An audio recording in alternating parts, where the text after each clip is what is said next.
സർക്കാരുമായി ബന്ധപ്പെട്ട അറിയിപ്പുകൾക്കും മറ്റു വാർത്തകൾക്കും വേണ്ടി ഈ ചാനൽ സബ്സ്ക്രൈബ് ചെയ്യാനും തൊട്ടടുത്ത ബെല്ലൈക്കൻ എനേബിൾ ചെയ്യാനും മറക്കാതിരിക്കുക.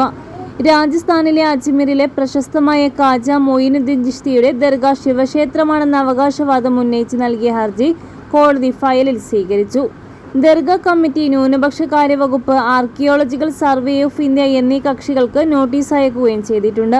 ദർഗ സ്ഥിതി ചെയ്യുന്ന സ്ഥലത്ത് ശിവക്ഷേത്രം ഉണ്ടായിരുന്നുവെന്ന് ചൂണ്ടിക്കാട്ടി ഹിന്ദുസേന ദേശീയ അധ്യക്ഷൻ വിഷ്ണു ഗുപ്തയാണ് ഹർജി നൽകിയത്.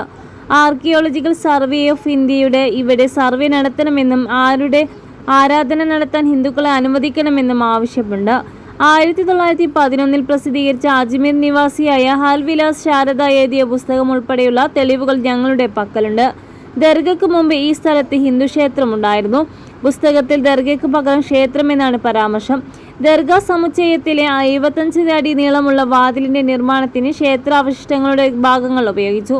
ഇത് സ്ഥിരീകരിക്കാൻ SSN സർവേ അത്യാവശ്യമാണ് എന്നെല്ലാമാണ് ഹിന്ദുസേന ദേശീയ അധ്യക്ഷന്റെ വാദം.